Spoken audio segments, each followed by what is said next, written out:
Hello, fellow changemakers. I want to invite you for a special episode today as I am researching and writing my book, Leadership Beyond Gender in a Messed Up World. And today I'm really honored to invite you to listen to a man that I met in one of those conferences that I love to attend, conferences where people around the world are coming together and looking at how can we make this world a better world? How can we create more inclusive leadership? How can we bring in diverse knowledge and skills and people's passions and values, which is really what I'm all about, and I'm looking at in the book. How do we do that? So my guest today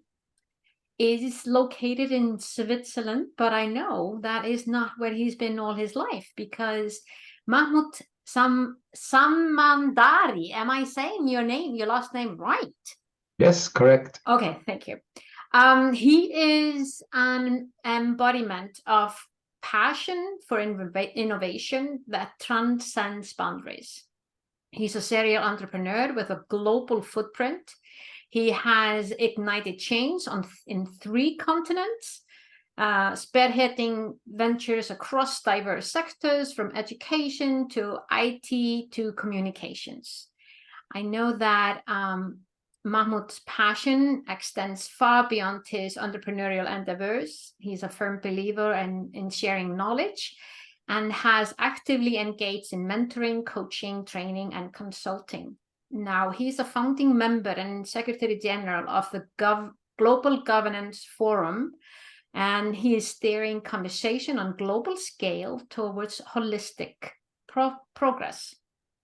His co-founding role in EBBF, which stands for Ethical Business Building for the Future, speaks volumes about his desire to foster unity, spirituality, and constructive dialogue in pursuing a just, sustainable, and prosperous civilization, which is really what, as you know, is what I am about as well. Now, I am really excited to dwell into Mahmud's wisdom, because there is something about having a conversation with him ever since I basically met him.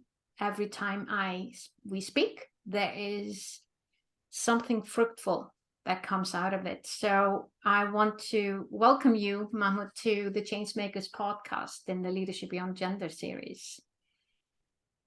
Thank you, Rúna. It's really not only a pleasure, but an honor to be here. We've had some conversations since that conference, WIN conference in Geneva, and I've been very much inspired by our conversations, by what you do, what you stand for, and really, I'm looking also forward to this conversation as a learning opportunity, so that consciousness grows globally. Mm-hmm. Yeah, exactly. Thank you for that. I want to start by asking you a question that I have asked every guest in this series, and that is a simple yet very complicated question. When you hear leadership beyond genders, what does that mean for you? Well, because there are 3 words in this concept, I would just have a small reflection about leadership. You know, there is a lot that has been written and said about leadership, different forms of leadership, and at least in my mind, the way I see it, the way I have practiced it in my own companies and in the organizations I've been involved with, etc., I have basically thought that participative leadership is the model that I am comfortable with, and I believe the world also needs that. In other words, not a leadership where you have one boss on the top and who's supposed to know things or supposed to tell others what to do, but a process through which, with consultation and conversations, the ideas that are supposed to lead us emerge. So leadership is not so much about one person. Leadership is about how do we make ideas emerge that leads the group, leads the organization, leads the association, leads the country, if we want to apply it at the political level. Yeah. So if we think about this type of leadership, this definition of leadership, then because it is participative, it requires universal participation. Mm-hmm. And universal participation means that any, and I'm going to use a word I learned from you, any boxes are not welcome. Yeah. Universal participation means that we need 100% of humanity to bring their capacity, to bring their knowledge, to bring their experience, to bring their intuition into the process of leadership. So there is no way that a leadership that is meaningful for the world today can be gender-based. Yeah. I wholeheartedly agree with you.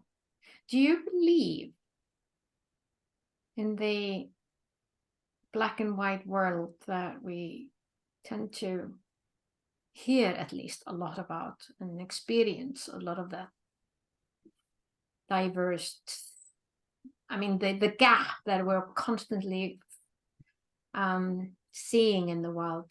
Do you think it's possible for us to create a culture where, like you said, 100% we're tapping 100% into people's potential? You know, it's interesting from a physics perspective. Black is no color and white is all colors combined. Mm-hmm. So there is like no that. black, no white anywhere in the world, nor in the relationship among human beings.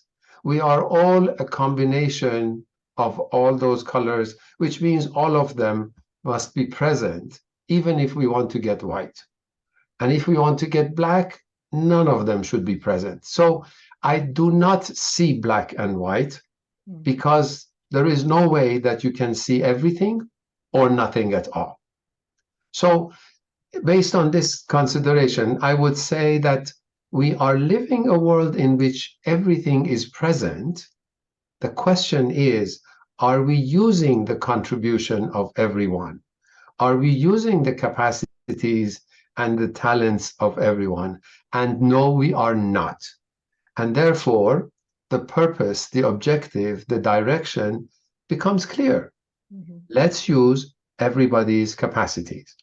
Now, this using everybody's capacities require at least an effort, a voluntary effort to build capacity.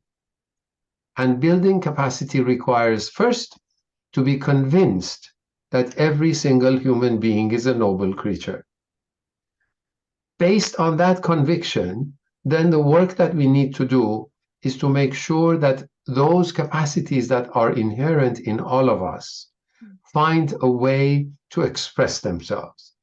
So, as an individual, I feel my duty to be able to express my own capacities, but also to create conditions for others to do that. And if I'm sitting on an institution of whatever type, be it on the management of a company or in the political realm, it is my duty to make sure that I create the conditions and the spaces in which everybody's capacity can be developed.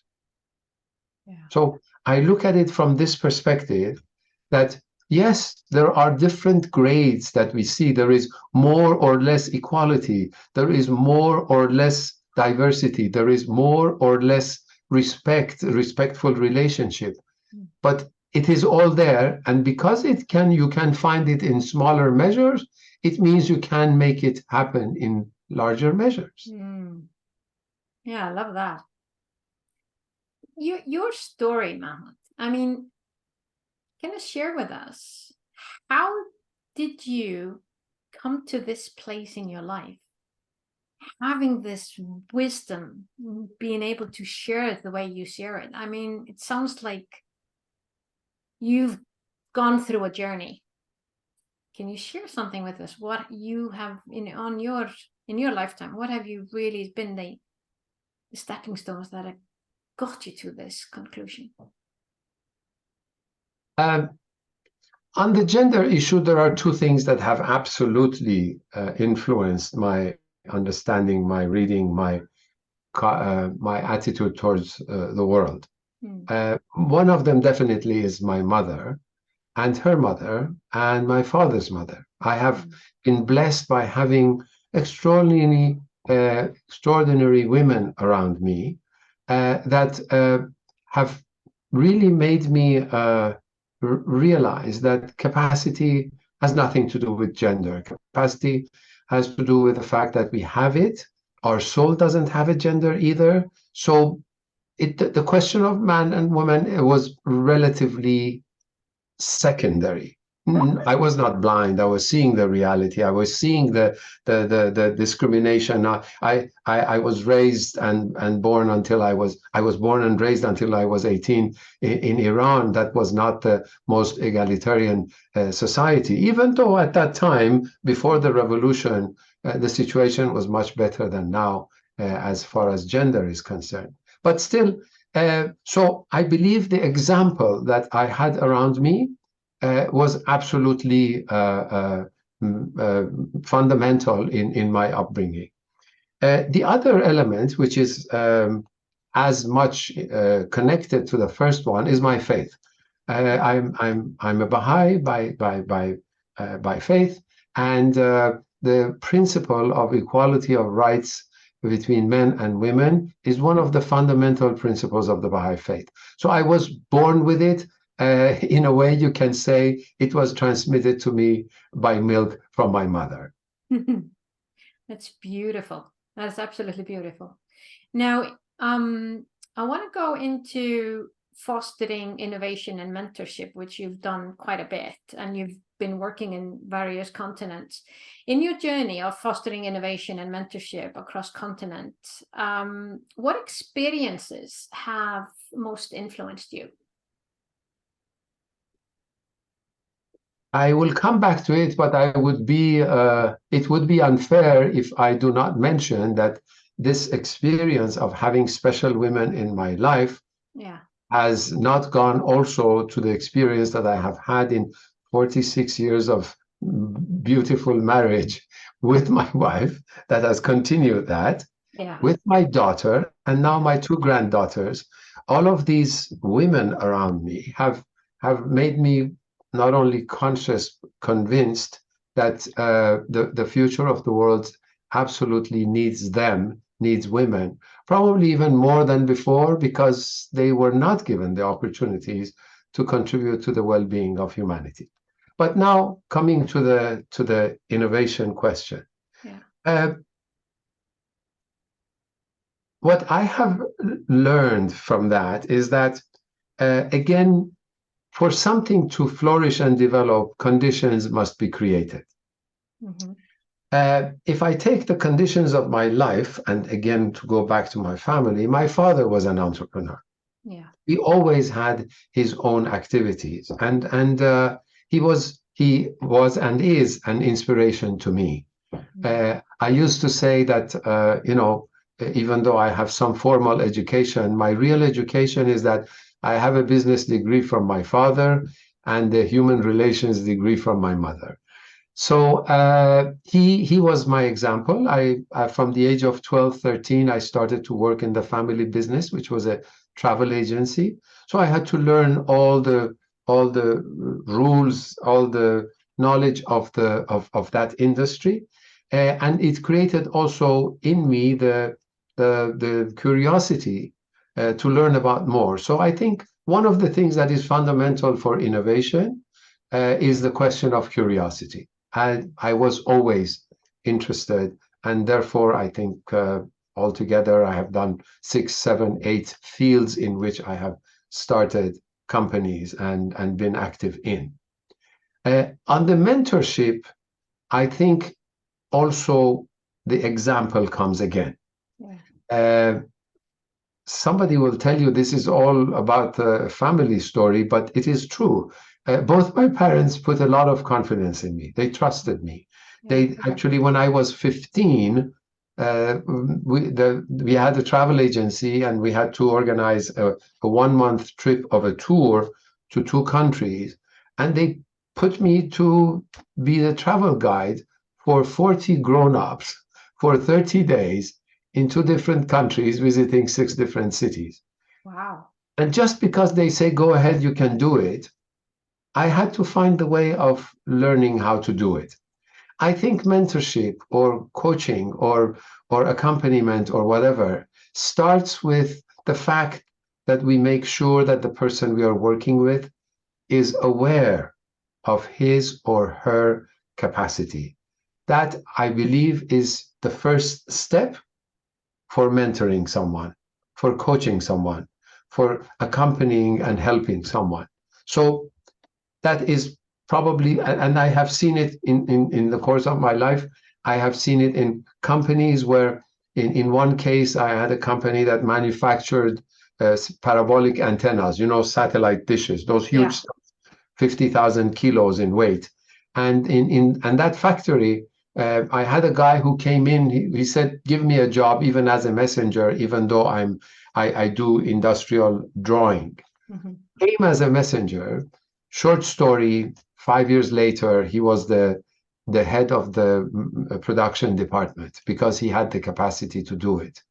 So really giving this possibility for people to demonstrate and use their talents, I think, is fundamental, especially in a world like ours, where change is happening so rapidly that the knowledge of a field becomes secondary to the capacity of learning new things.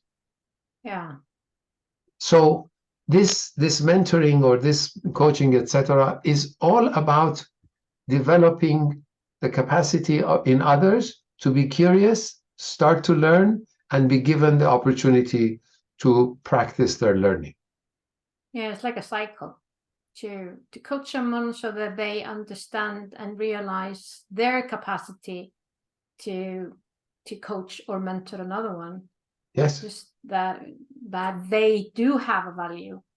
It's not only opening up for creating space, what you said earlier, for people to express their value and be in their zone, but also for people in general to know what is my value, which I think is often we feel it's not very obvious what is our value, but other people can often see our value. We can't. I love what Nick always talks about. The butterfly looks down and just sees a big fat brown belly with hair and doesn't realize that the wings are beautiful and they have all that color. Yes. Yeah. And I think it goes a similar thing for us, the human beings. Yeah. Thank you for expressing that. You've done an amazing job and I know that you're really passionate about sustainability and prosperous civilization, which in my mind really has to do with that we tap more into people's abilities to thrive. How do you see that we can best nurture environment where leadership excels? That and what I'm trying to say, I guess I'm trying. How do we create a culture where rather than this, we continue to assume that a person has something because the person looks a certain way, is whatever that is, if that is gender, or race, or religion, or whatever it is. But we go further, we go deeper, we go and we value people from their passions, from their own values, from their skill set, from their experience. And how do we do that in your mind? For this, I am going to use what we have learned at soul.com, because in Soul.com, what I feel that we have done is to take those experiences into something a little bit more structured that we can look at the different steps of it in a systemic way. Yeah. I feel that the first step in order to create those conditions is to create trust within the group, whatever that community is, whether it's a couple as a family, whether it's 5 members of the family with children, whether it's a company, whether it's a city, whether it's a country, or whether it's the whole globe. So, and for trust, a number of things are required. The capacity to listen is fundamental to generate trust. The capacity to think in terms of community, not in terms of an individual. The capacity to actually reflect and the capacity to have meaningful conversations. So I think the very first step is that. So if I want to bring change about around me, first thing I will look and see who else is in my little group. It could be a core group of 2-3 people only. And then start to say, if I want to create trust, I cannot expect others to be trustworthy. I can only be myself trustworthy and trusting. If I don't do those two things, there is no way I can build and generate trust among our group. The other day, we were having a conversation with our friends in South Africa about precisely the topic of trust. Yeah. And everything was mostly about the lack of trust, corruption and this and that, how easy it is to bring up corruption anywhere in the world, because no matter where you say it, you are right. But then we asked ourselves, okay, are we trusting our government so that they try to deserve it? Our point of departure, our assumption, our default is that government cannot be trusted. And it's not only about the third world. If you think even the foundations of democracy is on lack of trust, why did we create 3 powers and we put them in competition with one another? Because we didn't trust the ruler. When we got rid of the king, what did we say? We're going to replace it by 3 different powers, and we are going to create a balance of powers so that those 3 never allow another to exaggerate. Then what does that mean? We created it based on an assumption of lack of trust.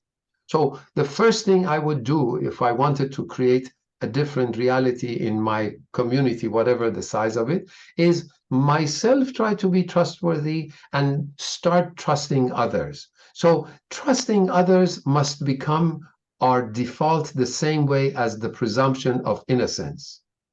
People are trustworthy until the contrary is proven, not the other way around. And the presumption of innocence is in the law. Yeah. The second step is myself actually become trustworthy. And everything that I decide that are conditions for me to be trustworthy is only for me to act, not for me to judge others. So if I say trustworthiness means that I do what I say and I say what I do, this formula is only good for me to apply to myself. I cannot say, now I'm going to apply it to Rúna, and if what she says is not what she does, I don't trust her.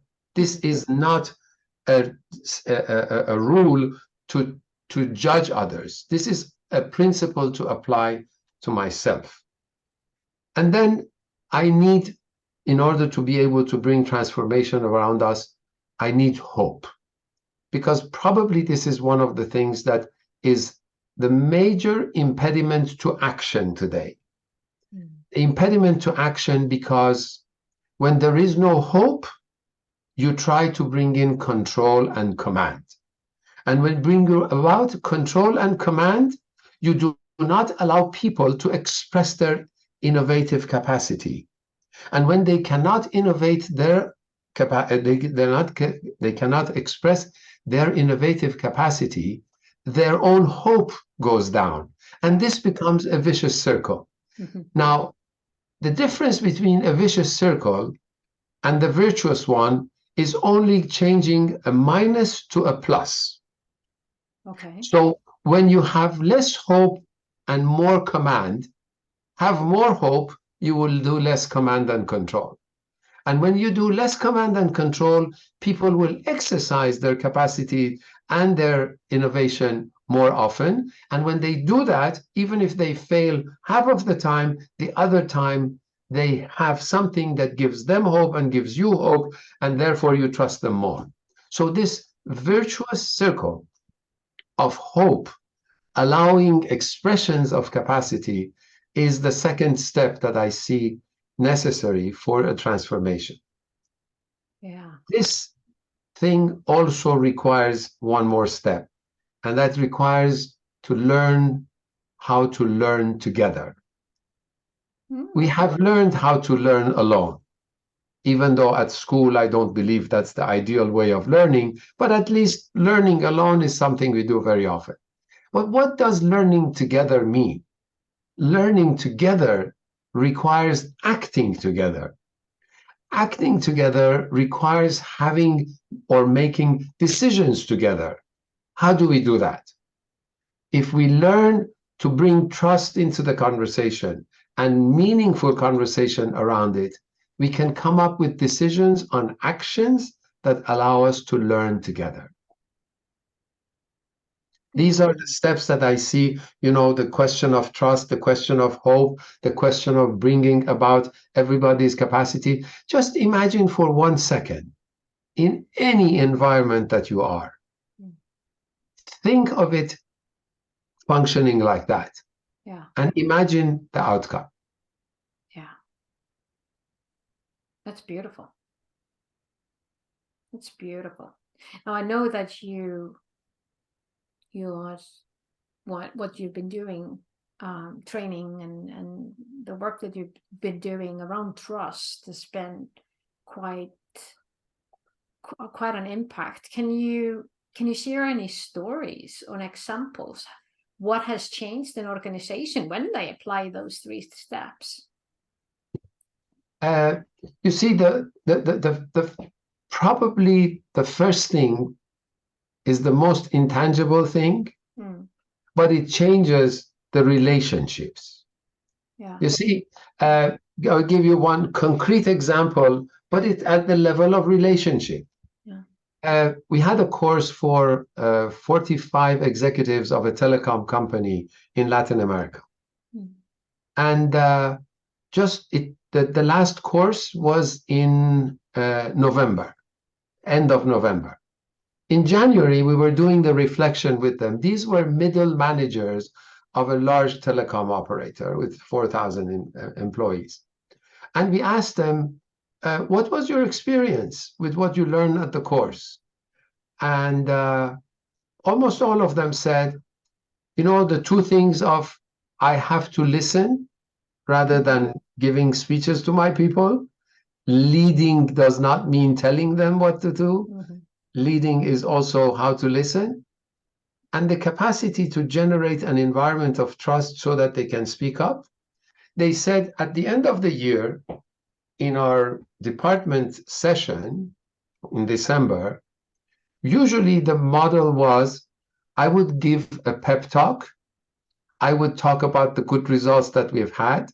And as a result, I would ask for even 15%, 20% more for the next year's goal and say, go get it. Good luck for the next year. They said this year, we changed that totally. We did not give a talk at the company gathering in our department. We invited people to come up and just say what they wanted or they felt, what they thought. And they came up with new and interesting ideas that they themselves could put into practice. Because there is a difference between what people hear as a good idea in order to put into practice and what they discover in themselves. And when you give this possibility to people of just listening environment, discoveries come on their own. Now, we have not done any surveys of how much did it affect the bottom line. Yeah. But the fact that everybody was participating in the process actually changed the work environment. Yeah. And when we think of the world where 4 million people had the Great Resignation in the United States alone, when we see people are looking for meaningful work, when we see people are looking for meaning everywhere, it's in fact what we need to give them is the meaning. Yeah, exactly. And we have seen this happening time and time again. It's beautiful, really beautiful. And that opening up about the intelligence, the experience, the innovation, the creativity, just by asking one simple question: what do you see? It's beautiful. I have one final question, and that has to do with our legacy as people, as leaders, like leader. Well, I call the concept being a leader beyond genders, meaning that you can lead yourself and guide others without just being super aware that your inner judgment that is just created by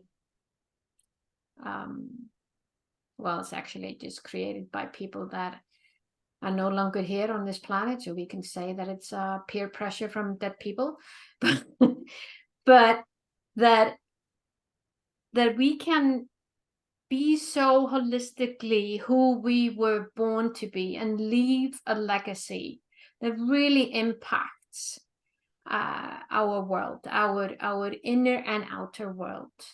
What do you see through all the work that you've done is the core thing that we keep in mind every single day as we head into a normal day? What you said inspired a thought I had never had, and I'm not sure it's the answer to your question, but I want to share it with you. You see, I just came up with a different idea about leadership. The leader is probably the person in the community that should not be visible, and yet the impact should be there. Okay? Because it is what they impact on others that matters, not themselves. Yeah.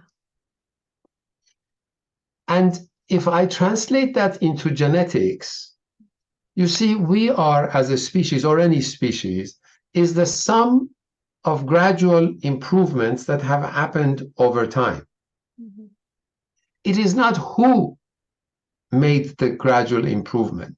It's the fact that it contributed to the pool of genes that we have. And therefore, we are who we are. Should they be visible? Yes, I know that there are some leaders that nobody can forget, Mandela and Gandhi, etc., because of the impact that they left. But even when you talk about them, you immediately say what I said, because of the impact that they left. The impact they left, yeah. So I don't know. I have to think more about this, but as it was just on the spur of the moment, Yeah. I have to understand it myself better. But is it true that if you are the leader and you are invisible, it means you've done your job? You're a leader and you're invisible. You have done your job. So it's really taking that old concept of like a pyramid structure thinking. Not only, I mean, you're smashing that, you're also smashing the leader who listens and gives space for other people to grow, but you're like taking that concept a little bit further. Not only does the leader listen to other people and give them space to grow, but he or she does that in a way that it's impactful, but doesn't necessarily have to do with his or her ego. Visibility has to do with ego, doesn't it? Yeah. I don't know. There is something with my wife. We have decided we don't do that very often, but we decided to watch the Netflix series that is called Suits, and it's about a law firm. I mean, law firms. Yeah. And at one point, somebody has to decide who to fire. Yeah. And one person does their typical analysis of the number of hours they have spent, number of cases they have worked on, their production and their efficiencies and all of that. And then this person says, such and such must go. Okay? And somebody says, think again. He says, yes, I have thought again. Everybody around him is more efficient than him. Everybody sitting physically around him is more efficient than him. Yeah. So he must go. The other person asks, well, would you be sure that the fact that he does less has nothing to do with the efficiency of the others? You see? So this is a fact. You know, actually in one of our conversations at EBBF, about evaluation, somebody said what we are trying to implement in our company is this principle of evaluation of not, annual review of the person's performance, is not to look at what the person did, if it's a salesperson, how much they sold, etc., etc. It's not how many courses they took, etc., but is to see what they have done for the others. Yeah. Imagine if in every single company, the criteria for evaluating somebody's work is how much did they contribute to the efficiency of others. Wow. Yeah. Now, what would the impact be if we would measure it that way? Well, it would be heaven in a sense. And I was talking to my granddaughters, and we actually did that physically for them to get this lesson. They say this guy died, he went to hell, he was expecting to see fire and suffering and everything. But no, he saw everybody sitting around the table, full of food and everything fantastic to enjoy, but they were all sad. And the reason was that they couldn't bend their arms. Okay? The arms were stretched out. Yeah. So they could take everything, but they couldn't put it in their mouth to eat. Yeah. Okay? So that was the source of suffering, because everything was available, they couldn't benefit from it. At that moment, they call the guy and say, sorry, it was a mistake. You should have gone to heaven and not hell. So we are going to take you to heaven. He gets there, he sees the same table, the same food, and the same problem with people.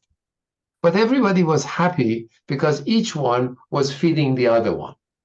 Yeah. So the question is, what is our efficiency? What we are doing for ourselves, or what we are doing for others to grow? I love that. Oh, wow. This is so powerful. I'm going to end our conversation with exactly this for people to ponder on and look at how can you create a world where you value what is done for others and what you can do for others. Powerful stuff, Mahmud. Thank you so much for being my guest. Thank you. It has been a real pleasure to be inspired by you and have this conversation. Thank you.